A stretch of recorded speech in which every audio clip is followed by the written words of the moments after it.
नमस्कार दोस्तों, मैं अश्विनी शर्मा एक बार फिर से आप सभी का स्वागत करता हूं आपके अपने YouTube channel Civil Tech Solution में।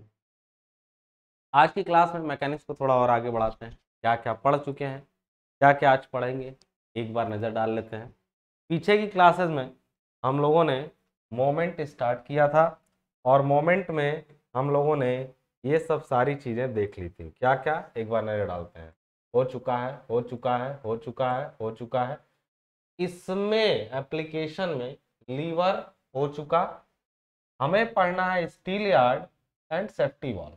ये दो टॉपिक मैं पूरी कोशिश करूंगा कि आज की क्लास में खत्म हो जाए और इनसे जुड़े हुए न्यूमेरिकल भी इस कॉन्सेप्ट पर काम करते हैं। उसके बाद वाले टॉपिक बहुत छोटे हैं, इसमें से आधा से अधिक आप ऑलरेडी पढ़ चुके हैं। बस कुछ टॉपिक इसमें से बचे हुए हैं, मुश्किल से 2 लेक्चर। आज के बाद 2 लेक्चर ज़्यादा से ज़्यादा, उसके बाद ये चैप्टर मोमेंट खत्म हो जाएगा। और जब मोमेंट खत्म हो जाएगा तो मैं आपको बता दूं, आप निश्चित रूप से पास होंगे, इसमें कोई दो राय नहीं है। क्योंकि ये 30% 30 आउट ऑफ 50 लेके आएंगे केवल ऊपर के 3 चैप्टर से। नीचे फ्रिक्शन, मशीन और सेंट्रॉइड वाला चैप्टर जो होगा उसमें अगर मैं बात करूं तो ये 30 नंबर यही आएगा, बाकी के 20 नंबर, मतलब ऑप्शन मिल जाते हैं आपको, कम से कम 30 नंबर से आएगा। पास जरूर हो जाएंगे, इसके बाद पढ़ेंगे तो अच्छा नंबर आएगा, लेकिन पास होने तक का काम यहीं से आपका आराम से हो जाएगा। ठीक है, आइए सबसे पहले हम लोग बात करते हैं अब एक चीज पे, किस पर, यहाँ पर कि मोमेंट के एप्लीकेशन में एक स्टील यार्ड क्या होता है। स्टील यार्ड क्या होता है इसके बारे में हम लोग बात कर रहे हैं। ठीक है ना। जैसे मोमेंट के एप्लीकेशन में एक चीज आप लोगों ने लीवर पढ़ी, और लीवर में कई बेल क्रैंक के बारे में, कंपाउंड के बारे में, ये सब आप लोगों ने पढ़ा। लेकिन उसी का एक एप्लीकेशन स्टील यार्ड भी है। स्टील यार्ड क्या होता है, कैसा दिखता है, इस पर यदि मैं चर्चा करूं तो आपको दिखाता हूं ये कैसा होता है। ये कुछ ऐसा दिखने वाला एक मशीन है, आपके सामने दिख रहा होगा, ये एक स्टील यार्ड है। ये एक स्टील यार्ड उपकरण है। ये क्या काम क्या करता है, ये वेइंग के काम आता है, यानी ये वेट बताता है किसका, किसी भी ऑब्जेक्ट का। असल में जब भारी भारी मशीनों का प्रयोग किया जाता है तो कई बार तौलने की जरूरत पड़ती है मशीनों को या बड़े बड़े वेट को। तो स्टील यार्ड होता क्या है, इनको तौलने के लिए बड़ा आसान सा काम करता है। कैसे, मैं बता रहा हूं। जिस चीज का भार मालूम करना हो, ठीक है ना, उसको यहाँ पे ले आके लटका दो, लटका दोगे, वो एक फलक्रम पर टिका हुआ है। फलक्रम का मतलब यहाँ पर क्या है भाई, फलक्रम का मतलब मैं आपको बता चुका हूँ, आलम्ब से है। आलम्ब का मतलब जिस पर ये पूरा लीवर जो है वो टिका हुआ है, उसको हम लोग फलक्रम बोलते हैं उसका। अब मैं आपको एक चीज बता दूं, जहां पर भारी भारी माल गोदाम कभी सुने होंगे आप इसके बारे में कि वेयर हाउस जहाँ होते हैं, वेयर हाउस में सीमेंट है, गिट्टी है, बालू है या स्टील की प्लेटें हैं, भर भर के आ रही हैं, तौलना है कि कितनी है, ले जा करके इसी स्टील यार्ड पे लटका दिया जाता है। स्टील यार्ड में यहाँ पे फलक्रम होता है। फलक्रम मतलब ये स्टील यार्ड हॉरिजेंटली इसके ऊपर टिकी होती है। टिकी होने का अर्थ मैं बता दूं यहाँ पे क्या है कि ये इस पर कैसे टिकी रहेगी। अच्छा कहेंगे सर उधर उतना ज्यादा, एक रॉड है यार, ये समझो ना, है कुछ नहीं, एक लंबी सी छड़ है, ये छड़ खूब लंबी सी छड़ इमेजिन कर लो, और छड़ में इधर ये तलवार समझ लो तुम इसको, तलवार बाहुबली वाली, यहाँ से हैंडल है, वो पूरा आगे निकला हुआ है, ठीक है ना। तो अब यहाँ पर फलक्रम है, तब तो ये झुक जाएगा इधर या इधर, इधर भारी पड़ेगा। उसी के लिए यहाँ पर एक मूवेबल वेट एम लगाया गया है। एम क्या है, एक मूवेबल वेट है। अच्छा तुम एम को इधर करोगे ना, इधर इधर जब करोगे तो ये ऊपर नीचे होगा। लाइक जैसे ये पेन है, पेन को मैंने यहाँ पे रखा, समझो जरा, इस जगह पे रख रहा हूँ तो निश्चित ये गिरेगा। देखो अभी मैं करूंगा क्या कि ये इस पर ऐसे टिका हुआ है, अगर मैं इसको जरा सा ऐसे पीछे करूंगा तो ये गिर जाएगा। एक जगह पे ये टिका हुआ है, यही इसका क्या है, जैसे ये पेन है, इस जगह पे, रुको भाई, इस जगह पे पेन है, इसका इसका ग्रेविटी कहाँ होगा, देखो यहीं पर होगा, एक पॉइंट पर इसकी ग्रेविटी होगी। मैंने किया क्या कि भाई इसको हॉरिजॉन्टली टिकाना है ना, तो मैं करूंगा क्या कि इस पर से ऐसे उंगली फिसलाते हुए जाऊंगा, जहां पे ये टिका यहीं इसकी ग्रेविटी होगी। अब ग्रेविटी इसकी तुमको पता चल गई यहाँ है। अगर इसके बाद इस पर तुम भार लटकाओगे तो ये इधर लटकेगा और नहीं तो इधर लटकेगा। तो करते क्या है, अब एक बात बताओ, ये फलक्रम है, इसी पर रखा हुआ है, तो ऐसे तो ये सीधा रहता है, लेकिन जैसे ही इस पर कोई चीज तौलने के लिए कि बाहर से कोई बोरा वोरा आया, इस पे लटका दिया गया, लटकाते ही वो नीचे गिरती है इधर, तुरंत इधर इस मांस को हम लोग इधर उधर खिसका लेते हैं। कैसे? इसको संभालने के लिए। कहोगे सर जब ये इस पर लटका ना तो उधर भी उतना लटकेगा तब तो बराबर होगा। मैं कहूंगा नहीं, उसको लटकाओ छोटा ही, लेकिन दूर लटका दो। दूर लटकाओगे तो बैलेंस कर देगा। क्यों? क्योंकि असल में ये एक मोमेंट है जो नीचे काम कर रहा है, ये इससे कुछ दूरी पर है। किससे? फलक्रम से। फलक्रम से मोमेंट तक की दूरी जो होती है ना, ये इसी के अबाउट एक मोमेंट क्रिएट करेगा। यानी ये बड़ा m है तो ये m आई टू मान लो ये डिस्टेंस सपोज कर लो d1 है, m d1 बराबर होना चाहिए स्मॉल m, और मान लो यहां से दूरी कितनी है d2 है, तो ये बराबर होना चाहिए m d2 के। अपने आप ये बैलेंस रहेगा हॉरिजॉन्टल। तो कहेंगे सर कि इससे हमारा क्या, ये तो हम समझ रहे हैं कि m कहीं जाएगा। मैं कहूंगा कि देखो m का वैल्यू फिक्स कर लो। फिक्स मान लो इसको मैंने 10 kg क्या कर लिया, फिक्स कर लिया। इधर हमको कितना तौलना है कि ये कितना है। मान लो हम एक चीज ले गए, यहाँ पे रखे, तो उसका m क्या होगा, तो कहोगे सर ये 10 गुणा d2 बाई d1, यही तो सर m होगा। मैं कहूंगा यार ऐसे तो हर चीज की वैल्यू फिक्स हो जाएगी। नहीं सर, m का वैल्यू हमको यदि मालूम करना कि यहाँ जो चीज लटकी है उसका कितना वेट है, हमको क्या मालूम करना है, यहाँ जो चीज लटकी है उसका कितना वेट है। तो मैं कहूंगा ठीक है, इसको ले जा करके d2 बढ़ा दो। अगर यहाँ भारी चीज लटकाओगे, जैसे m जानना है, तो बैलेंस ही नहीं होगा। बैलेंस कैसे नहीं होगा, तुम यहाँ पर अगर 100 kg लटकाए ना, मान लो यहाँ तुम 100 kg लटका दिए, कितना लटकाए 100 kg, तो ये यहीं पर ना बैलेंस कर देगा, क्षैतिज कर देगा।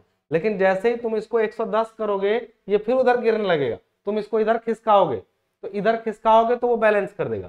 फिर और भारी करो, इसको और इधर खिसकाओ, फिर ये बैलेंस कर देगा। तो असल में ये m जितना दूर मूव करता है उतना ही अधिक भार को वो बैलेंस कर रहा होता है। बात समझ आ रही है? तो इसीलिए इस m को ऐसा सेट किया जाता है, इस m को ऐसा सेट किया जाता है कि देखो यहाँ लिखा है 0 1 2 3 4 5 6 7 8 9 10 11 12। ये जानते हो क्या लिखा है? ये लिखा है कि तुम इधर से जाओगे तो मतलब वहां 10 kg लगा हुआ है, यहाँ जाओगे तो मतलब वहां 11 kg लगा हुआ है। अगर और दूर इसको क्षैतिज करने के लिए, इसको हॉरिजॉन्टल रखने के लिए आपको यदि ज्यादा दूर हटना पड़ रहा है, अर्थात ज्यादा लोड वहां पे है, यदि कम दूर हटना पड़ रहा है तो कम लोड है। आप समझ गए कैसे काम हो रहा है? इसमें कोई चीज यहां लटकाओ और ये जब इधर गिरने लगे तो m को लेके भागो, जिस जगह पर जाने पर ये क्षैतिज कर देगा, समझना वहीं पर वेट उसका लिखा रहेगा। वो कैसे लिखा रहता है? वो ऐसे लिखा रहता है कि m बराबर कैसे होगा, मान लो इस मास को फिक्स कर दे 10 kg, तो d2 बाई d1, और उसी के आधार पे ये यहाँ बनाया गया रहता है। यहाँ पर सर यहाँ लटका रहे हैं, m कितना है, मैं कहूंगा कि यहाँ से यहाँ तक की दूरी मान लो d2 है, छोटी दूरी है d2, तो d2 यानी कम, पहले d2 मान लो 10 सेंटीमीटर था, तो तुम यहाँ क्या करते, तो d2 का वैल्यू 10 सेंटीमीटर रखते। d1 तो फिक्स है, जहां से लटकाना है वो d1 तो फिक्स है, ये इधर उधर नहीं हिल सकता, तो d1 फिक्स है और ये 10 फिक्स है, ये दोनों फिक्स हैं। तो फिर d2 को बदलो, d2 को पहले 10 सेंटीमीटर दूर पे रखो कि देखो यहां से 10 सेंटीमीटर दूरी पर यदि m रहे तो ये m क्या होगा, तो 10 सेंटीमीटर यहाँ पर रखे तो m की एक वैल्यू आई, यहाँ पुट कर दिए, फिर यहाँ पुट कर दिए, फिर यहाँ, इसी तरीके से d2 के अलग अलग मानों पे ये सब खींचते हम लोग चले गए। तो अंत में हुआ क्या कि सर अगर यहाँ पे लटका हुआ है ना, तो सीधे बोलिए ना कि ये कितना वेट है इसका, वो इसके बराबर यहाँ वेट लिखा हुआ है, इसके बराबर वेट यहाँ लिखा हुआ है, दूरी नहीं लिखी हुई है 0 1 2 3, यहाँ पे वेट लिखा हुआ है। कहने का मतलब इसको क्षैतिज रखने के लिए m फलक्रम से एक निश्चित दूरी पर ले जाया जाता है और उसी दूरी के आधार पे इसका वेट निकल जाता है। कैसे? दूरी के आधार पर m बराबर यानी m1 d1 m2 d2 sorry MD1 और MD2 के बराबर होना चाहिए ना, तो वही है यहाँ पे। तो मैं आपको बस इतना कहूँ कि ये सब बवाल हटाइए, ये सरल है लेकिन थोड़ा सा जटिलता इसमें आगे क्या समझनी है वो मैं समझाता हूँ आपको। कि भाई अगर इससे किसी चीज का वेट निकालना है तो आप सोच रहे हैं कि सर ये है फलक्रम, और फलक्रम पर एक भार लटकाते समय ये लगेगा और एक भार उसको बैलेंस करने के लिए ये लगेगा। ये अलग की बात है कि इसकी दूरी निश्चित फिक्स होगी और इसकी दूरी आगे पीछे करके हम बैलेंस करेंगे, जहां बैलेंस होगा उसके आधार पे इसका वेट तुरंत हम लोग पढ़ लेंगे। ठीक है सर, इतना समझ में आया। लेकिन क्या यही दोनों वेट लग रहे हैं फलक्रम के अबाउट? नहीं, इस पूरे लीवर का अपना भार भी एक काम कर रहा है जो कि एस है, और वो नीचे काम कर रहा है। ये खुद का, इसका अपना, ये काफी भारी होता है, इसका खुद का वेट भी तो नीचे काम कर रहा है, वो एस होता है। तो ये ध्यान रखिएगा कि इस लीवर के कैलकुलेशन में जब पूरी बात करेंगे, इस लीवर के इस हत्थे का भार, इस लीवर के इस हत्थे का भार, इतने का भार, और इसका इसका इस हैंडल का इतने का भार, वो भी कहीं काम कर रहा होगा।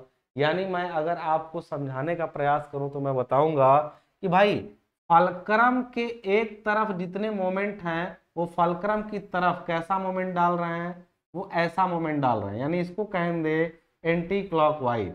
और फलक्रम के इधर वाले मोमेंट इधर की तरफ मोमेंट डाल रहे हैं, यानी ये सब क्लॉकवाइज मोमेंट।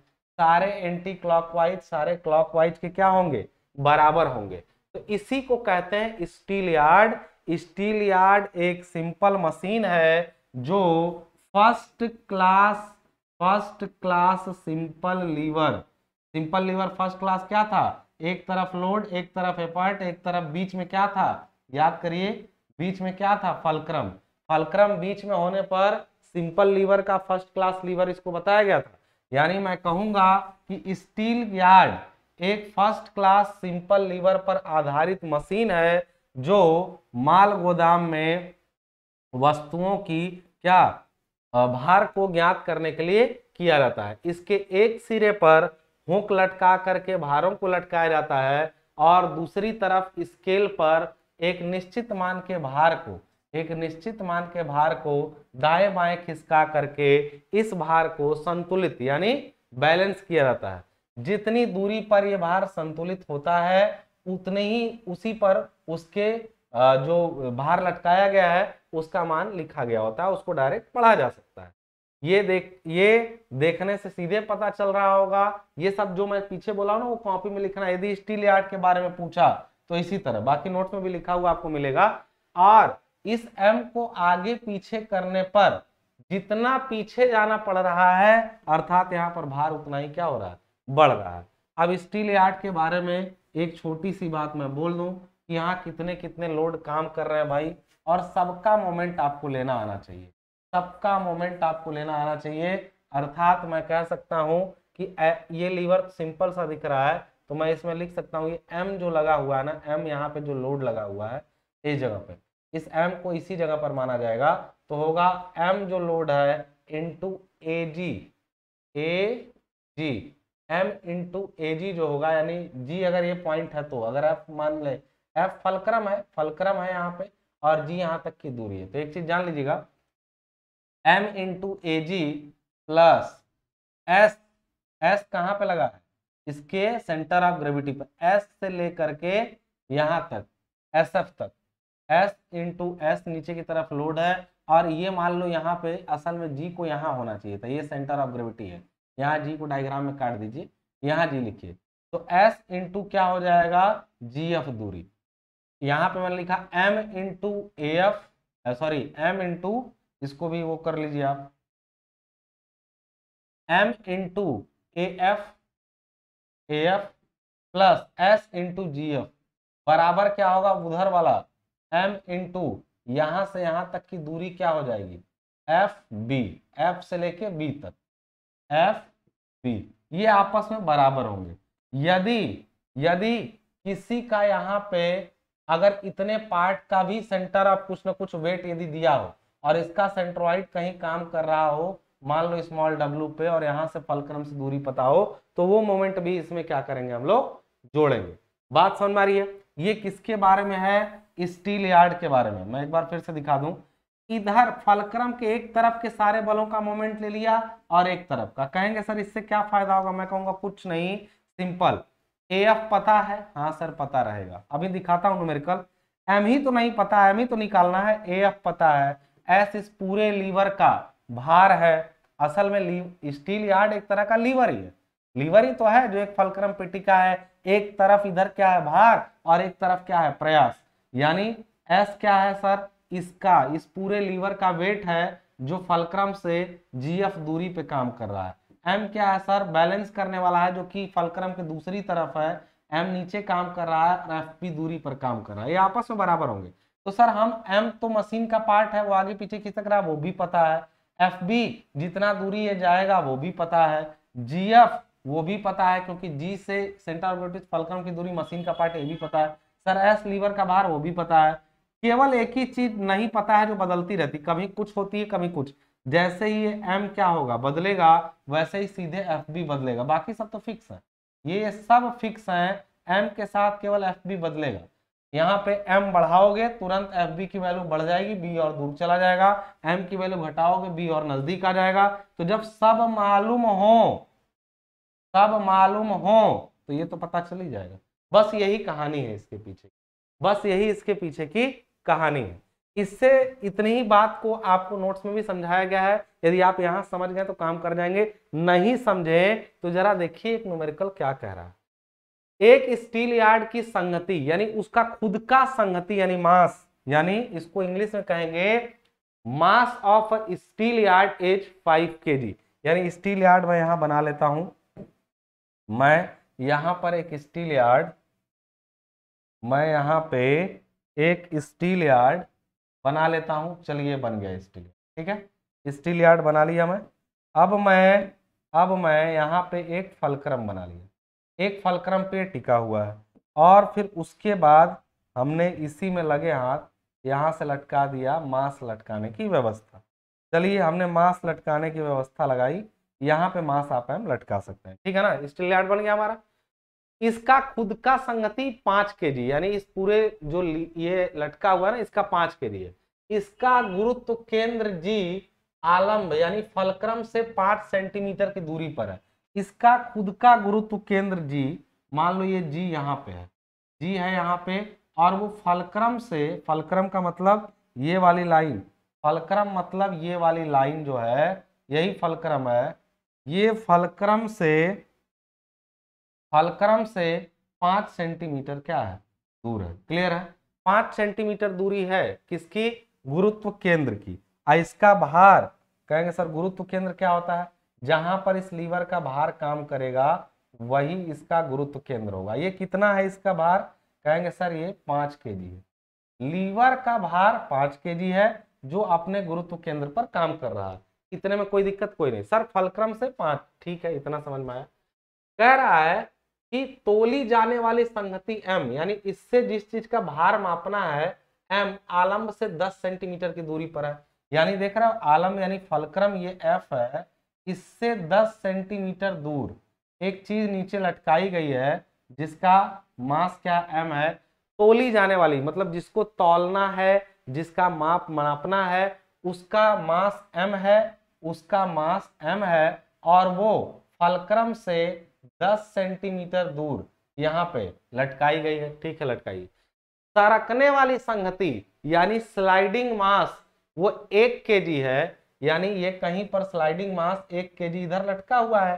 कह रहा कि यदि किसी संगति m को लटका करके स्टील यार्ड को क्षैतिज रखने के लिए सरकने वाली संगति यानी स्लाइडिंग मास को f से 110 सेंटीमीटर दूरी पर रखा जाता है। देखो ये 5 सेंटीमीटर है, 10 सेंटीमीटर है, तो सोचो 110 सेंटीमीटर कितना दूर होगा? यहां से मान लो यहां तक है 110 सेंटीमीटर, ये है 110 सेंटीमीटर। 110 सेंटीमीटर पर यहां पर लटकाया गया है जो स्लाइडिंग मास m है। ये स्लाइडिंग मास जो कि 1 kg का है, स्लाइडिंग मास m को बोला गया है कि 1 kg का है। देखो नीचे लिखा गया है 36 सरकाने वाली संगति m को f से 110 सेंटीमीटर की दूरी पर रखा जाता है, तो m का मान बताइए, यानी ये m कितना लटकाया गया। पूरा क्वेश्चन अगर ध्यान से पढ़ोगे तो सारी सारी तुम्हारी शिकायतें अभी कभी दूर हो जाएंगी स्टील यार्ड के बारे में, कि भाई यहाँ पर लटकाया गया है m, और इस m के प्रभाव में नीचे लटकता, लेकिन क्षैतिज रखने के लिए 110 सेंटीमीटर दूर रखना पड़ा। तो बताना है कि m कितना होगा। मैं कहूंगा सॉल्यूशन में मैं कहूंगा क्या, F आलम्ब के परितः सभी बलों का गुण लेने पर। वेरिग्नान थ्योरम है यार, असल में तुम समझोगे ना तो वेरिग्नान का थ्योरम है। वेरिग्नान ने क्या कहा था कि एक ही समतल में कई बल लग रहे हो तो सभी बलों का किसी एक बिंदु के परितः आघूर्णों का बीजगणितीय योग शून्य होता है।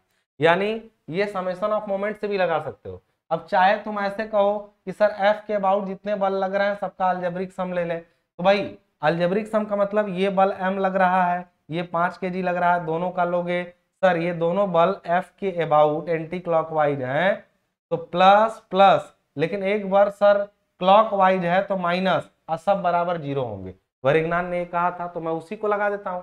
और चाहे सीधे कहूं कि इधर का मोमेंट बराबर उधर का मोमेंट, अरे इधर का मोमेंट माइनस उधर का मोमेंट बराबर 0, यानी ये 5 है तो वो भी 5 है बराबर 0, या तो कहें कि ये इसके बराबर होगा, या कहें ये और ये मिलाने पर 0 हो जाएगा, क्योंकि एक माइनस है एक प्लस है।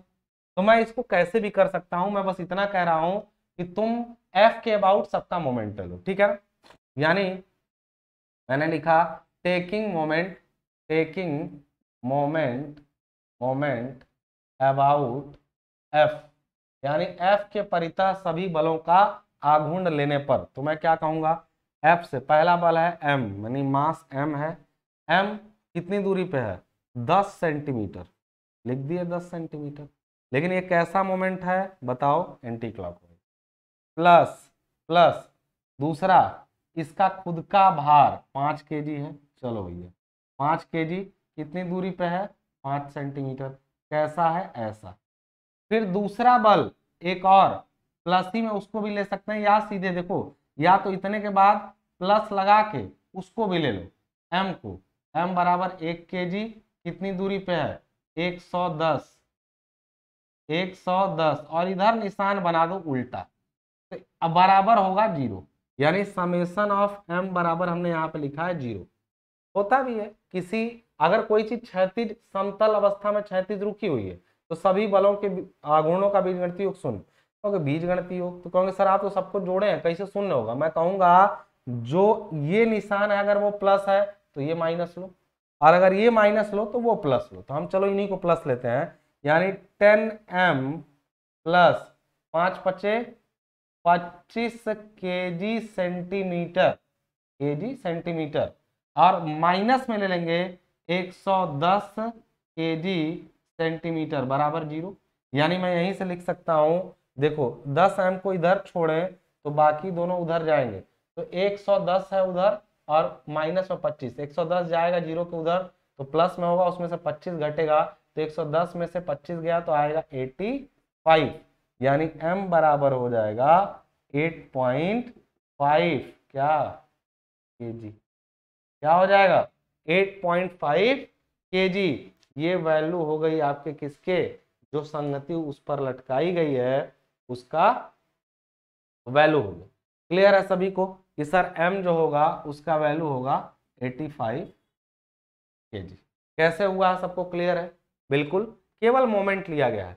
ऐसे ही बहुत आसान है, जितने भी स्टील यार्ड आएंगे उस पे जितने बल दे, आप कहोगे सर इधर का खुद का पूरा वेट तो यहाँ दिया हुआ है, तो कहेंगे सर ऐसा हो सकता है कि सर ये पूरे का वेट है कि केवल इतने का, पूरे का था इसलिए ऐसा किया गया। अगर ऐसा कुछ होता कि इतने ही का वेट होता उधर का अलग तो उसको उसके साथ लेते। तुमको जितना लोड दिया जाए केवल उतना ही का मोमेंट लेना। अभी हमको 3 लोड दिया है तभी ये बैलेंस है, तो इन दोनों को इधर ले लिए। तुम ही सोचो ये इधर जा रहा है तो इसकी F की तरफ, ये भी F की तरफ, वो भी F की तरफ, तो ये दोनों कैसे घुमा रहे हैं, ये दोनों बीम को देखो दबाएंगे नीचे तो उठेगा, ये वाला इधर दबाएगा तो फिर झुकेगा, यानी इन दोनों को वो बैलेंस कर रहा है, यानी ये दोनों असल में मिलकर उसके बराबर है। तो मैं यहाँ ऐसे भी लिख सकता था कि 10 प्लस 10 अब बराबर 0 को उधर लिख सकता था इसको, तभी बात वही होती, तब साइन लिखने की जरूरत नहीं पड़ती। ये न्यूमेरिकल से मुझे लग रहा है कि स्टील यार्ड पूरा क्लियर हो गया होगा। यहाँ कितना एम लटकाया गया था, 85 kg आपको पता, 8.5 kg आपको पता चल गया। सॉरी 8.5 है, 85 नहीं है, 8.5 है। क्लियर है सभी को? सभी को क्लियर है? तो ये स्टील यार्ड था। इसमें अभी देखो, अभी मैं हल्का सा पढ़ाया कि स्टील यार्ड क्या होता है और ये क्या किस काम में आता है। एक सिंपल फर्स्ट क्लास लीवर जो मशीन का जो माल का या फिर किसी गुड्स का, सामान का क्या करती है, बाहर निकालने के काम आती है, उसको लटकाना पड़ता है। उससे एक न्यूमेरिकल से कंसेप्ट थोड़ा क्लियर आया। लेकिन क्या यही पढ़ना था? नहीं, एक चीज हमसे और पूछा है कि 10 kg वाला तथा शून्य संगति वाला निशान कहां पर होंगे उसी क्वेश्चन में। In the same question, in the same question, in the same question पूछ रहा है कि 10 kg वाला तथा शून्य संगति यानी जीरो मास वाला निशान कहां पर होंगे। 10 kg संगति के लिए m बराबर 10 kg, यानी 10 kg वाला। जैसे हमसे पूछा गया कि 8.5 kg लटकाए थे ना, यदि तुम 10 kg लटका दिए तो बताओ कि निशान कहाँ होगा, यानी m कहाँ लटकेगा, जो स्मॉल m लटका हुआ था वो कहाँ जाएगा, जबकि कितना लटकाया गया है 10 kg। दूसरा चीज पूछा है और शून्य यानी कुछ न लटकाया गया हो तब वो m कहाँ होगा। दो सवाल यहाँ से पैदा हुए इसी क्वेश्चन में। यदि तुमने सब तो कर लिया, बता दिया, तो अब ये बता दो, तुम बताए हो कि यहाँ पर, तुम बताए हो कि यहाँ पर, एक second,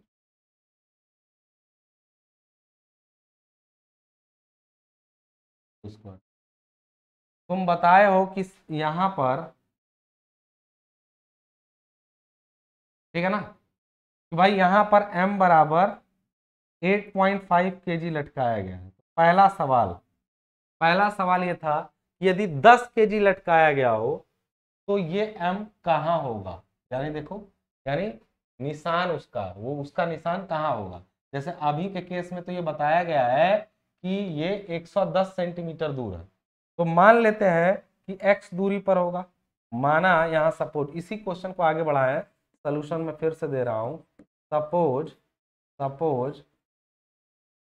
suppose m is at a distance of x centimetre from f, यानी m जो है ना वो f से x सेंटीमीटर की दूरी पर। मैं सेंटीमीटर में क्यों ले रहा हूं, क्योंकि ये दूरियां सेंटीमीटर में ऑलरेडी दी हुई हैं, ये सब दूरियां ऑलरेडी सेंटीमीटर में दी हुई हैं, इसलिए मैं भी अपनी दूरी सेंटीमीटर में ही ले रहा हूं। तो यहाँ हमने इंग्लिश में लिख दिया, लेकिन हिंदी में होगा, माना कि m जो है वो f से x दूरी पर है, किसके लिए, और 10 kg लोड, यानी 10 किलोग्राम के लोड के लिए। अभी m बराबर अब हम लोग कितना कर लेते हैं, कैपिटल M बराबर 10 kg।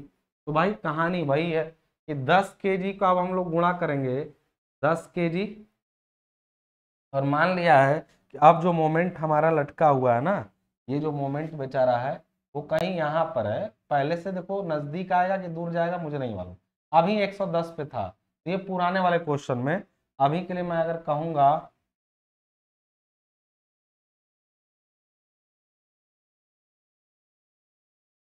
अभी के लिए मैं कहूंगा तो ये 110 नहीं, मान लो कि x दूरी पर है, ठीक है ना। तो अब मैं करूंगा क्या कि 10 kg नहीं मालूम है कहाँ है, कहीं x दूरी पर होगा 10 kg के लिए, तो 10 kg लटकाने पर वो कहाँ जाके बैलेंस करेगा, तो मैं कहूंगा 10 kg और गुणा करें वो 10 सेंटीमीटर पे है, तो गुणा 10 प्लस मैं कहूंगा कि g तो उसका मास वो फिक्स ही है, और ये कितना था यहाँ पे, याद करो ये 5 kg था इसका खुद का वेट, तो प्लस 5 kg जो रहेगा वो 5 सेंटीमीटर पे है, और बराबर उधर m लटका हुआ है कितनी दूरी पर, x दूरी पर, और m का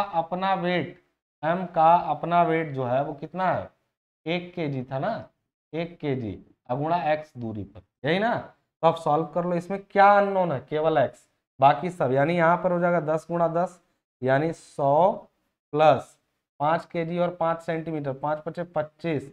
अब बटा क्या हो जाएगा, नीचे आ जाएगा 1, यानी x बराबर हुआ 125 सेंटीमीटर की दूरी पर। यानी x का वैल्यू, यानी 10 kg के लिए 10 kg वाला निशान जो होगा वो 125 सेंटीमीटर की दूरी पर होगा। और शून्य वाला निशान, यानी अब यहाँ पर एक बार तो तुमने रख दिया क्या 10 kg, अब एक बार अगेन इसको तुम लोग कर दो, कितना कितना कर दो इसको m बराबर अब लिख दो 0, यानी कोई बाहर ही नहीं लटका है, तब वो m कहाँ जाएगा। तो मैं अब वही काम सिंपल यहाँ फिर से कर रहा हूँ, यानी फिर से वही x मान लो कि m x दूरी पर होगा, देखो मैं वही रखा हूँ माना हुआ है, लेकिन x की वैल्यू बदलना हो। फिर m बराबर जब 0 है तो इसका कोई मोमेंट होगा ही नहीं, यानी लिखूंगा कि 0 गुणा 10 सेंटीमीटर प्लस ये 5 kg गुणा 5 सेंटीमीटर, अब बराबर उधर 1 गुणा x, यानी अब x जो होगा वो कितना हो जाएगा 25। बात समझ में आ रही ना, ये कितना हो जाएगा 25 सेंटीमीटर की दूरी पर यदि x रखा जाए तो बिना किसी वेट के। यानी असल में ये हुआ कि यदि यहाँ कोई बाहर ना लटकाया जाए तो ये केवल यहाँ से 25 सेंटीमीटर दूरी पर ही क्षैतिज कर देगा। अब जब इसी m को बढ़ा करके याद करो 8.5 किया गया था, तब ये बंधु यहां से चले गए थे 110 सेंटीमीटर की दूरी पर। और जब इन्हीं का वेट बढ़ा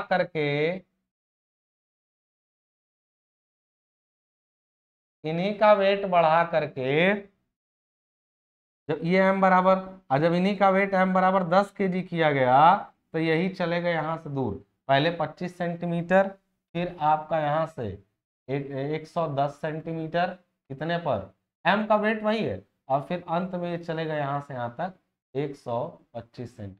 किसके लिए, जब 10 kg हुआ, जब 8.5 kg, जब 0 kg। बात समझ में आ रही ना, 3 वेट पर मोमेंट m की 3 अलग अलग वैल्यू तुमको दिखाई दी। तो मुझे लग रहा है कि आपको स्टील यार्ड का कंसेप्ट अब तो पूरा क्लियर हो ही गया होगा। यदि हो गया है तो कमेंट क्या नहीं करते हो तुम। कमेंट करने से क्या होता है, चेहरे पर ग्लो बना रहता है, ठीक है ना। तुम्हारा जो है कील मुहासों में कमी आती है, सुंदर चेहरा बनता है, बीवी भी अच्छी मिलती है, उसके बाद नौकरी भी जल्दी लगती है, ठीक है ना। तो इतने सारे फायदे हैं। कमेंट अच्छे करो और शेयर कर ही दो, शेयर प्लेलिस्ट पूरी करो तुम। मैं मैकेनिक्स पूरा फ्री रखने के मूड में था, तो उम्मीद है कि तुम लोग यदि शेयर करोगे तो मैं पूरा फ्री पढ़ा दूंगा, ठीक है ना। तो देख लो, शेयर कर लो सब लोग इसको पूरा, ठीक है। अब आ जाओ मुद्दे पर। अगला चीज हमारा आगे वाला जो टॉपिक है वो है सेफ्टी वॉल्व। अगला है लीवर सुरक्षा वॉल्व, जिसको बोलते हैं लीवर सेफ्टी वॉल्व। ये कहीं भी लीवर की सेफ्टी के लिए कोई वॉल्व नहीं है, it is a safety valve which is based on the principle of lever. यानी मैं इसको यदि कहूं कि ये क्या है, तो मैं कहूंगा कि ये क्या होता है, it is a safety valve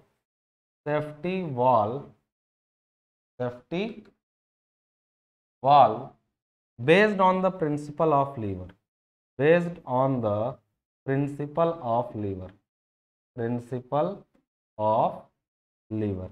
एक ऐसा सेफ्टी वॉल्व जो लीवर के प्रिंसिपल पर काम करता है, वही ये सेफ्टी वॉल्व है, ठीक है ना। देखने में बड़ा डरावना लग रहा है, एग्जाम में आ गया तो सरल डायग्राम बनाना जैसा मैं बनाया था।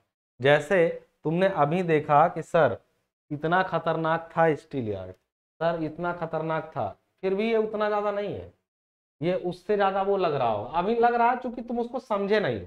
मेरा यकीन करो, तुम कॉपी में बनाना जरूर डायग्राम, ये सब डायग्राम तुम कॉपी में बनाना जरूर एक बार, ताकि एग्जाम में आए तो तुम बना पाओ, वहां डरो मत, ठीक है ना। तो देखो ये बहुत कठिन नहीं है, थोड़ा सा देख लोगे और समझ तो चुके हो, तो जरूरी चीजों को दिखाना जरूरी है। बशर्ते मैंने कहा था ये जी गलत लिखा है, ये कहाँ लिखा है, यहाँ पे, यहाँ रहेगा जी, जहाँ उसका बाहर एस काम कर रहा है, ठीक है। तो अब देखो यहाँ पे, देखो सिविल टेक सॉल्यूशन पर सिविल इंजीनियरिंग की पूरी जेई की क्लासेस भी चलती हैं, डिप्लोमा के सेमेस्टर की भी बहुत सारी क्लासेस फ्री रहती हैं, कुछ पेड कंटेंट भी होते हैं। तो यदि तुमको क्लासेस पसंद आ रही हो तो कुछ पेड क्लासेस भी हमारी हैं, उससे हम लोगों को हेल्प मिलती है। यूट्यूब से हमें कोई पैसा नहीं मिलता है और हमें वहाँ पे हेल्प मिलती है कि हम तुम्हें और बेहतर चीज़ें दे पाएँ। ये सब जो चीज़ें तुम देख रहे हो अपने सामने, ये सब तुम्हारे सीनियर्स ने, तुम्हारे उन लोगों ने बहुत सारा साथ में मिलकर हम लोगों ने ये सब खड़ा किया। और ऐसा नहीं है, उनमें से बहुत सारे बच्चे अभी भी करीब हैं। तो जब तुम हमसे जुड़ते हो नए नए पे ना, तो रिलेशन थोड़ा बनाना मुश्किल होता है, लेकिन बहुत सारे बच्चों के साथ अच्छे संबंध रहे। आपके सीनियर्स के साथ मेरे बहुत अच्छे संबंध है। उम्मीद करता हूँ कि 1-2 सेमेस्टर तक जब आप हमारे साथ बिताएंगे तो हमारे संबंध और प्रगाढ़ होंगे। फिर हम लोग मिलेंगे भी कभी ना कभी, जरूर मिलते हैं। कभी कभी हम लोग कोई छोटा मोटा सेमिनार रख दिए, या फिर बच्चों जिस शहर में जाते हैं एक बार मैसेज डाल देते हैं, तो वहाँ के जो बच्चे होते हैं, वहाँ सर हम लोग आ रहे हैं, मिलने चले आते हैं। तो फिर एक प्रेम भी बना रहता है और हम लोग एक टीम के रूप में काम करते हैं। जैसे कभी आपको मेरी ज़रूरत पड़ती है तो मैं कोशिश करता हूँ मेरे लेवल पे मैं जो कर सकता हूँ। देखो यार, काम चल रहा है, थोड़े पैसे मुझे भी कमाने हैं, तो उस तरीके से काम चल रहा है कि लेन देन मैं कुछ दे रहा हूँ तो मुझे कुछ दे रहे हो, ठीक है, ये चलता रहेगा। लेकिन इसके अलावा एक रिलेशन भी होता है। जब हमें कई बच्चों की हम लोगों ने ऐसे मदद की है जहां पे उनको लगा था कि कोई मदद नहीं करेगा।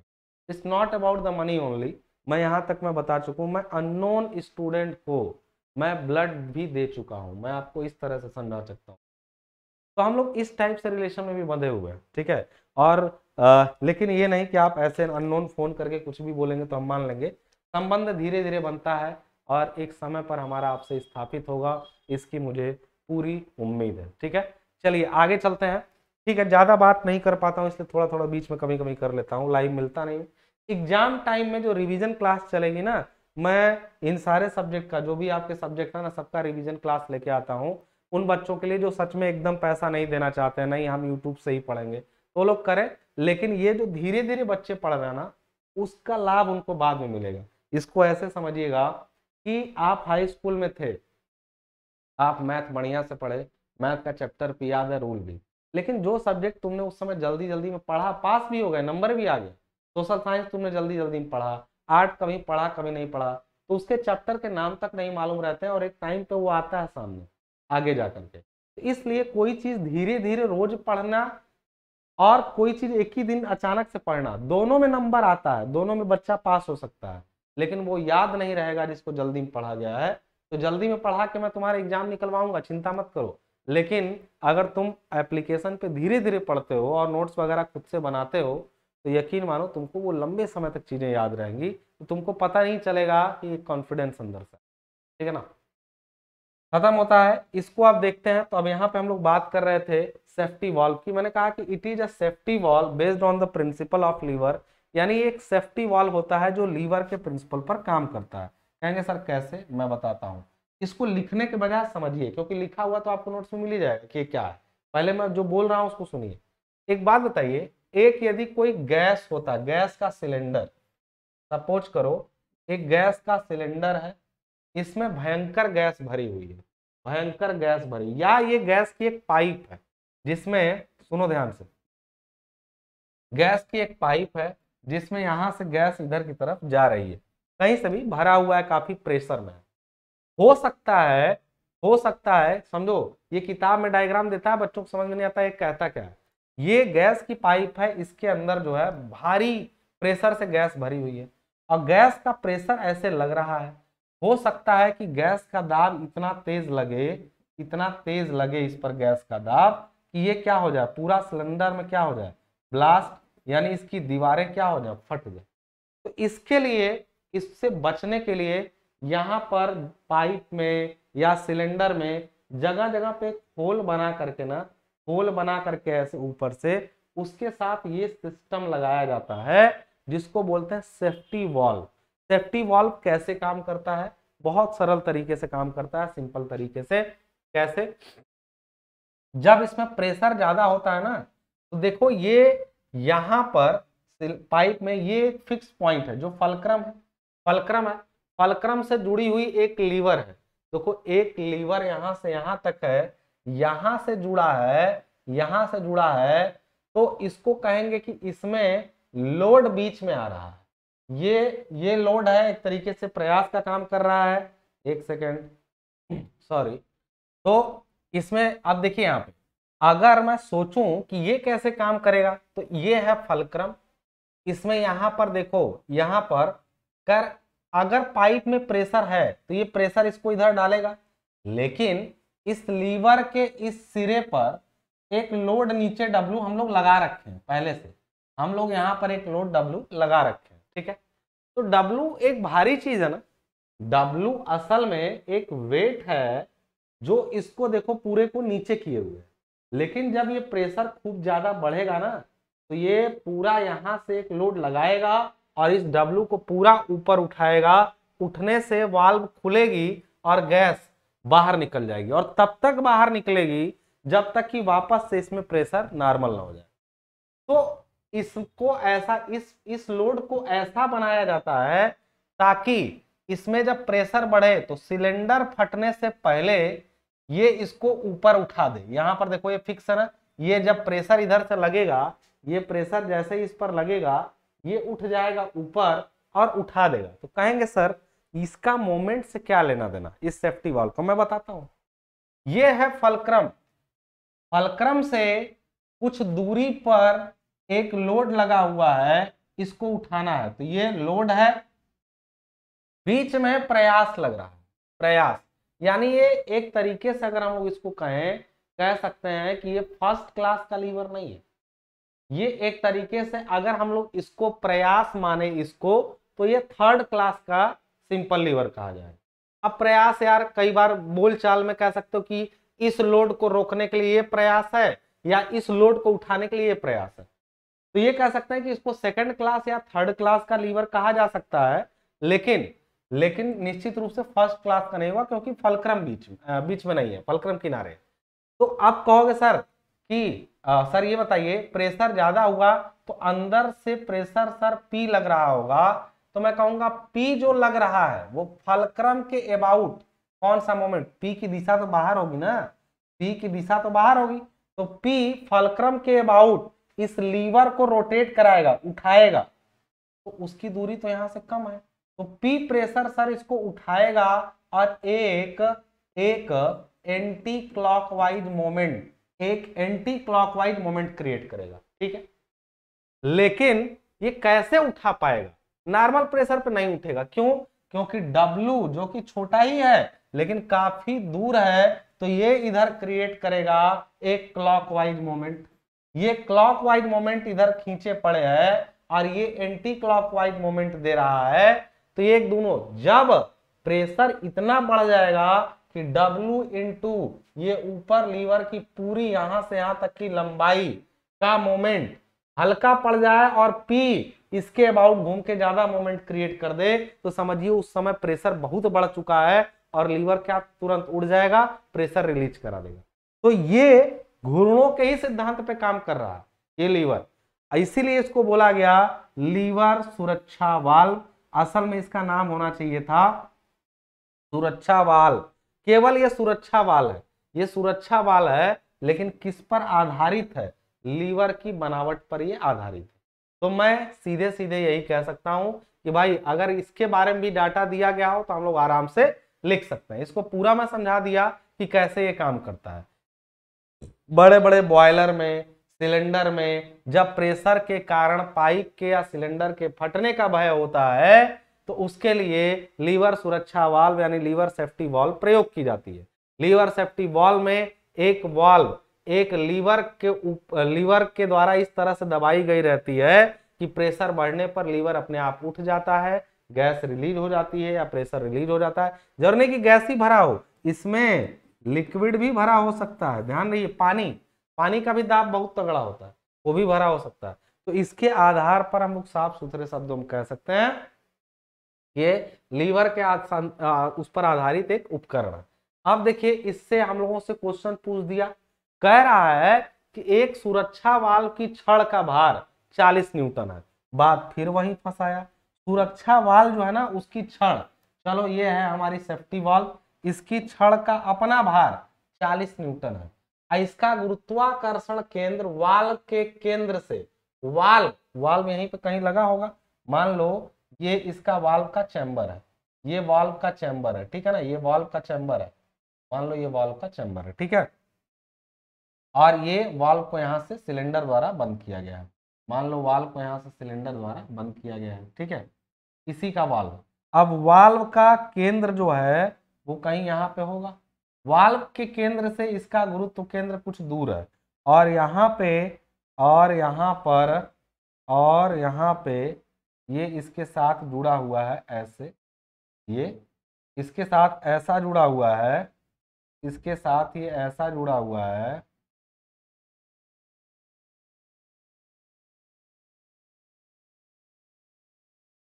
ऐसे ये इसके साथ ऐसा जुड़ा हुआ है कि भाई ये उठ जाएगा ये वाल्व। अब इस सिलेंडर में हम लोग को मान लेते हैं कि नीचे से प्रेशर लगेगा, इस सिलेंडर का प्रेशर नीचे से आ रहा है, ठीक है ना। उधर एक भार W लटका हुआ है, मान लीजिए कुछ दूरी पर W लटका होगा, नहीं मालूम, कुछ उसी तरह से संरचना में बना रहा हूं। देखो डरावनी नहीं है, ये आसान वाली है। तो मैं कह रहा हूं कि देखो अब क्या बोला है, एक सुरक्षा वाल्व की छड़ का भार 40 न्यूटन, यानी इस पूरे छड़ की भार 40 न्यूटन है। इसका गुरुत्वाकर्षण केंद्र वाल्व से, वाल्व के केंद्र से, यानी वाल्व का केंद्र ये है, ये वाल्व है, ये वाल्व है, तो इसके केंद्र से 90 मिलीमीटर की दूरी पर, यानी ये दूरी जो है वो 90 मिलीमीटर है, ठीक है, कितनी है, 90 मिलीमीटर की दूरी पर है, जो फलक्रम से 80 मिलीमीटर पे है। अब देखो ये वाल्व के केंद्र से बोला है कि इसका गुरुत्वाकर्षण केंद्र, यानी इस पूरे छड़ का गुरुत्वाकर्षण केंद्र वाल्व के केंद्र से 90 मिलीमीटर की दूरी पर, जो फलक्रम से 80 मिलीमीटर की दूरी पर है। यानी फलक्रम ये है, अगर फलक्रम का केंद्र हम लोग ये माने, फलक्रम किनारे पे था ना सेफ्टी वाल्व के, फलक्रम, तो यहां से ये 80 मिलीमीटर है, यही ना बोला है 80 मिलीमीटर। यदि वाल्व का व्यास और भार क्रमशः 70 मिलीमीटर और 60 न्यूटन हो, ये खुद जो वाल्व है, ये वाल्व देख रहे हो, ये पूरा वाल्विंग सिस्टम, इसका व्यास और भार, इसका पूरे का व्यास यहां से यहां तक 70 mm, और इस पर काम करने वाला इसका खुद का वेट जो नीचे काम कर रहा है ऐसे नीचे, वो कितना है, वो 60 न्यूटन है। वाल्व का भार 60 न्यूटन है। बात समझ में आ रही है। तो बॉयलर में भाप का दाब 1 न्यूटन पर स्क्वायर mm रखने के लिए, इसमें अगर इसके अंदर 1 न्यूटन पर स्क्वायर mm का प्रेशर आपको रखना है, तो लटकने वाले भार का न्यूनतम परिमाण, यानी यहाँ पे कितना भार अधिकतम या कम से कम लटकाना पड़ेगा जिससे वाल्व बंद रहे। समझ गए होंगे आप कि ये 60 न्यूटन का इसका भी भार है, इस छड़ का भी भार है, सब कुछ है। एक बार डायग्राम को ठीक से देखिए और न्यूमेरिकल के साथ मिलाइए कि क्या ये सही है। और इसकी भी दूरी यहाँ पे दिया है कि 1 न्यूटन रखें 750 मिलीमीटर लंबी छड़ के सिरे पर, यानी यहां से ये कुल दूरी 750 mm है, इसकी कुल दूरी 750, ठीक है ना। असल में उधर वाला डायग्राम इसी का था ही, देखिए इसको मिटाइए, ये वही वाला डायग्राम ही है, उसी क्वेश्चन का ही डायग्राम, उसी क्वेश्चन का ही ये डायग्राम है। ध्यान से देखिए आप, समझाने के लिए मैंने इसको लिया था, लेकिन वो उसी क्वेश्चन का ही डायग्राम है, जरा गौर फरमाइएगा।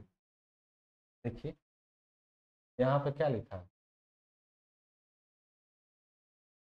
देखिए देखिए 80 mm ये है, 90 mm, 75 यहाँ से लिया है, ये यही थोड़ा गड़बड़ लग रहा है क्योंकि वहां लिखा तो नहीं है ऐसा।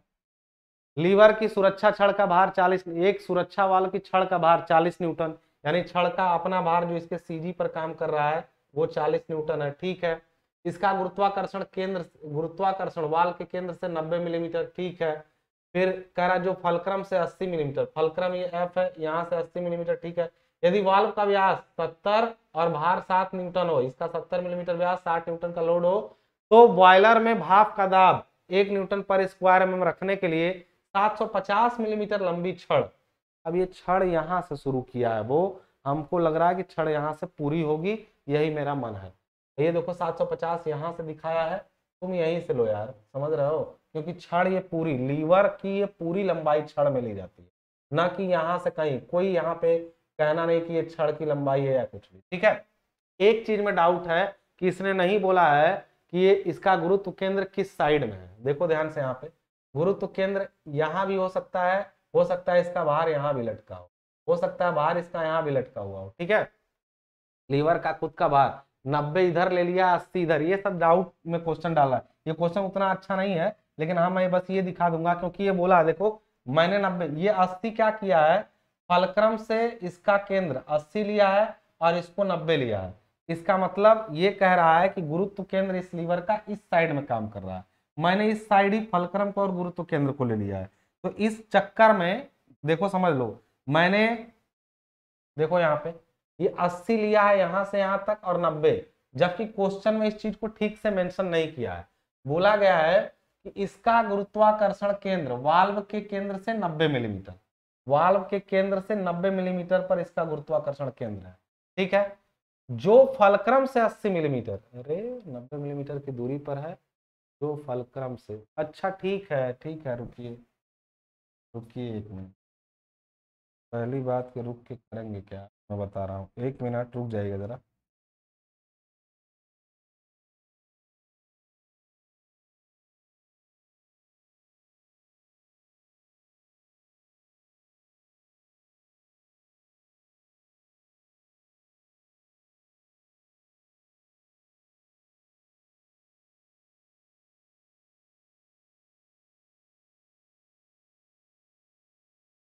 सब आ गया अपनी जगह पे।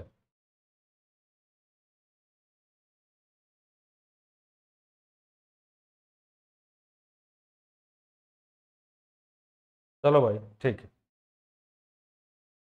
चलो ठीक है, यहाँ पे सुनना। असल में बोला है कि इससे कुछ दूरी पर यहाँ पे 90 मिलीमीटर की दूरी पर गुरुत्व केंद्र है 90 mm, और इसका खुद का भार 40 न्यूटन है। ठीक है, लीवर की छड़ का, और ये है यहाँ से यहाँ तक फलक्रम से 80 mm। ठीक है, अब इस W का वेट तुम यहीं से लेना, भले ये 750 कह रहे हैं छड़ का, तो छड़ हम कहाँ से लेंगे, छड़ हो सकता है इतने को कहें या फिर हम तो फलक्रम से पूरा लेंगे। अब हम लोग बात करते हैं कि ये रहा हम लोग का सिलेंडर, और सिलेंडर का दाब इस वाल्व पे काम करेगा, वाल्व का डाया है 70 mm, और इसका खुद का भार जो नीचे है वो है 60 न्यूटन। अब बस काम वही करना है कि फलक्रम F के अबाउट सभी बलों का मोमेंट ले लेंगे। ठीक है ना, अब ये मान लेते हैं सभी बलों का मोमेंट के लिए कि नीचे का प्रेशर क्या है, नीचे से प्रेशर P काम कर रहा है, और उसी जगह पर 60 न्यूटन भी नीचे काम कर रहा है, दोनों काम कर रहे हैं। तो पहली बात कि 60 न्यूटन का भी कुछ मोमेंट होगा अलग दिशा में, यानी क्लॉकवाइज, P का एंटी क्लॉकवाइज होगा। सभी बलों के मोमेंट का हम लोग ये ले लेते हैं कि कितना। ठीक है, अच्छा पहले एक चीज बताओ, P अंदर से प्रेशर लगेगा कितना। सॉल्यूशन में यदि हम लोग बात करें, सॉल्यूशन में तो पहले प्रेशर सिलेंडर, प्रेशर कितना हो जाएगा, तो कहोगे P कितना होगा सर, 1 न्यूटन पर स्क्वायर mm का प्रेशर है, 1 न्यूटन पर स्क्वायर mm, यानी इस वाल्व के एरिया पे, वाल्व का एरिया कुछ होगा कितना, π/4, और इसका डाया कितना है 70 mm, तो 70 का स्क्वायर, ये एरिया नहीं होता है सर्कल का, ये 70 मिलीमीटर का वाल्व का अगर एरिया निकाले तो क्या होगा ये, तो जब एरिया ये है तो एरिया गुणा दाब बराबर होता है बल, यानी अरे एरिया दाब गुणा बल, सॉरी दाब गुणा क्षेत्रफल बराबर बल, क्योंकि आप लोग जानते हैं कि प्रेशर बराबर होता है, प्रेशर बराबर F/A होता है, यही चीज ना। तो जब ये प्रेशर P है F/A, तो यानी हम लोग लिख सकते हैं कि टोटल जो F फोर्स होगा वो P इंटू ए होगा, P मतलब प्रेशर इंटू एरिया। तो भाई प्रेशर रहा आपका, यानी प्रेशर जो नीचे से लग रहा है, प्रेशर कहें या इसको कहें total force on the valve पर टोटल फोर्स बराबर एरिया इंटू प्रेशर, प्रेशर कितना है 1 न्यूटन पर स्क्वायर mm, यानी 1 स्क्वायर मिलीमीटर पर 1 न्यूटन, तो जितने स्क्वायर मिलीमीटर एरिया होगा उतने न्यूटन का फोर्स, कितने स्क्वायर मिलीमीटर होगा, तो आप इसको मल्टीप्लाई करके निकाल लीजिए। 70 का स्क्वायर कर लिया हम लोगों ने, गुणा कर लिया हमने पाई, और डिवाइडेड बाई कर लिया 4, यानी ये आया 3848.45 न्यूटन। ये कितना आया, फोर्स आया। बात समझ आ रही, ये फोर्स नीचे से लग रहा है, यानी ये फोर्स, यानी यहाँ पे P प्रेशर था, प्रेशर गुणा एरिया करके फोर्स निकालें तो आया 3848.45 न्यूटन आ गया, ये नीचे से लग रहा है, 60 न्यूटन यहाँ लग रहा है।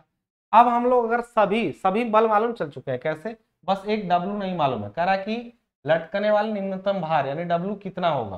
तो मैं कहूंगा कि देखो इस वॉल पे एक काम कर रहा है 40 न्यूटन इसका भार, एक 60 न्यूटन, एक P, और फलक्रम पर अगर कोई रिएक्शन होगा, इस छड़ का कोई रिएक्शन होगा तो वो भी फलक्रम पर काम कर रहा है।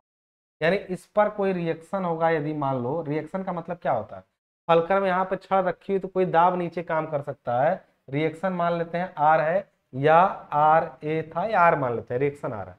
तो मैं कहूंगा सभी बलों का मोमेंट लेने पर, taking moment of all the forces, taking moment of all the forces, all the forces about F, यानी फलक्रम एफ के अबाउट सभी बलों का क्या लेने पर मोमेंट क्या होगा।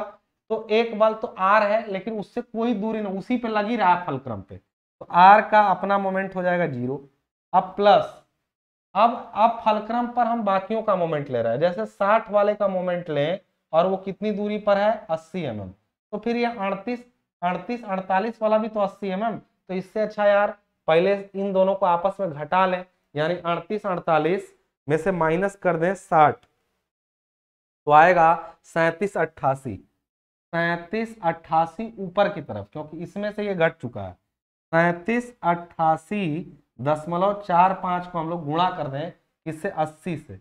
लेकिन ये कैसा मोमेंट था याद करना, ये फलक्रम के अबाउट, ये जो था ना 60 वाला नीचे जा रहा था लेकिन उसका मोमेंट माइनस हो गया। 38 गुणे 80 को हम लोग जब इधर से माइनस किए तो पता चला कि इसके अबाउट एक एंटी क्लॉकवाइज मोमेंट था जिसको प्लस लिए। तो बेटा आप क्लॉकवाइज को माइनस लेना, जैसे अगला ये वाला क्लॉकवाइज 40 वाला, यानी 40 कुल कितनी दूरी पर है, तो सर 40 वाला यहाँ से तो 90 है, आइए 80, तो फलक्रम से 80 या 90 170, यानी 40 वाला 170 की दूरी पर है। फिर अगला सीधे W लगा है, प्लस में लिखें W, एक मिनट ध्यान रहे कि 38 वाला प्लस लिए हो, इसको माइनस ले लो, माइनस में ले लो 40 गुणा क्या, देखो ये वाला प्लस लिए थे तुम 38 ये प्लस, तो वो वाला क्या होगा माइनस, 40 गुणा 170 माइनस, और माइनस होगा उधर W आई इंटू कुल दूरी कितनी है 750, अब बराबर होगा 0। सभी बलों का हम लोगों ने सभी बलों का फलक्रम के परितः गुण लिया, यानी R इंटू 0 इतना इंटू 80, लेकिन ये ऐसे था, इधर एंटी क्लॉकवाइज था, एंटी क्लॉकवाइज, तो ये दोनों जो क्लॉकवाइज है उनको माइनस माइनस लिया, बराबर 0 किया। अब यहां से यदि हम लोग इसको सॉल्व करेंगे तो क्या आएगा, ये तो खत्म हो जाएगा, इन दोनों का निकाल लो, इसको उधर भेज दो।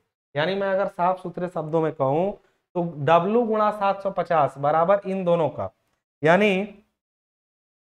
यानी हम लोग अगर ऐसे करें कि 37 38 गुणा 37 38.45, 37 38 88 सॉरी 37 88.45 गुणा कर दिया हमने किससे 80 से, तो ये वैल्यू आई 30 30 76, यानी हमने यहाँ पर क्या लिखा, यहाँ पे हम लोगों ने यहाँ पर लिखा 30 30 76, ये इधर आया भाई 30 30 76, और उसमें से माइनस करेंगे 17 चौका 6800, 17 चौका 68 और 2 जीरो आगे लगा देंगे, माइनस करेंगे 6800 बराबर होगा 750 W। देखो 750 और उधर W दोनों उधर चलेगा, ये इसमें से घटेगा बराबर ये हो जाएगा, यानी हम लोग यहाँ पर लिख सकते हैं अब क्या कि W बराबर इसमें से माइनस कर दिया हमने 6800 जो आया, डिवाइडेड कर दिया हमने 750, W का वैल्यू जो आया 395.03, ये क्या आया है भाई न्यूटन में ये आएगा, क्यों, क्योंकि बाकी सब फोर्स भी तुम किस में लिए हो न्यूटन में, यानी यहाँ से W की वैल्यू आई 395 न्यूटन। ध्यान से देख लीजिए भाई, इसका वैल्यू 395 न्यूटन। अब जहां से मैंने ये न्यूमेरिकल लिया है ना, वहां भी इसका वैल्यू लगभग 395 आया है। इसका मतलब ये डायग्राम बनाने में गलती किया है, ये डायग्राम को यहीं तक दिखाया है 750, ये डायग्राम को यहीं तक 750 दिखाया है, लेकिन लिया वास्तव में यहां तक वो भी है, क्यों, क्योंकि आंसर जब मैंने देखा था तो वो कितना था, 395 के आसपास ही आंसर था, अर्थात हमारा क्या हुआ, सही था। हमने सही लिया है दूरी, क्योंकि लीवर छड़ की लंबाई पूरे फलक्रम से ली जाती है, कहीं इसके केंद्र वेंद्र से नहीं ली जाती है। क्लियर है? तो आप इसको नोट कर लीजिए पूरा क्वेश्चन और इसका सोल्यूशन भी जैसे जैसे मैंने बताया। सोल्यूशन में कुछ नहीं करना है, बस सभी बलों का मोमेंट लेना जान गए। अब तक इतना मोमेंट ले रहे हो तो क्लियरिटी तो आ ही गई होगी किसी एक पॉइंट के अबाउट। सभी बलों का मोमेंट लेने का अर्थ होता है कि जो क्लॉकवाइज है यदि उनको पॉजिटिव नहीं है तो एंटी क्लॉकवाइज को नेगेटिव लेना पड़ेगा। क्लियर है इतनी बात? तो यहां से हम लोगों का कंसेप्ट क्लियर होता है सेफ्टी वॉल्व का भी। एक एक चीज का मैं कंसेप्ट बता दूं। सेफ्टी वॉल्व का क्लियर हुआ हम लोग का, और पीछे स्टील वार्ड का। बस सेफ्टी वॉल्व भी मोमेंट पर आधारित था, स्टील यार्ड भी। सेफ्टी वाल्व का क्या काम था, किसी प्रेशर के लिए सुरक्षा प्रदान करना, और स्टील यार्ड का काम क्या था, वेट ज्ञात करना किसी गुड्स का या सामान का। बात समझ में आ गई? तो ये थे मोमेंट के एप्लीकेशन। यदि आप अब तक पढ़ चुके तो आपको ये पता चल चुका होगा कि हम लोग इस पॉइंट पर हैं। अभी हम लोग इस पॉइंट पर हैं, प्रिंसिपल ऑफ मोमेंट पढ़े, और उसी के आधार पे हमने lever, simple lever, compound lever, steel yard और safety valve, reaction at support, एक क्वेश्चन पीछे इस पे करा चुके हैं, पिछले चैप्टर में भी इस पर क्वेश्चन करा चुके हैं, तो दोबारा नहीं कराएंगे। आप जितना, इसके खूब कठिन न्यूमेरिकल हो सकते हैं, बट परेशान मत होना, एग्जाम में बहुत आसान क्वेश्चन इसका आएगा। फिर अगला टॉपिक में हम लोग ये कवर करने वाले हैं, 2 लेक्चर में इसको मैं कोशिश करूंगा खत्म करूं। ज्यादा लग गया तो कोई बात नहीं, डिटेल में पढ़ाऊंगा, कुछ छोड़ूंगा नहीं, ठीक है? तब तक के लिए मुझे दीजिए इजाजत, धन्यवाद।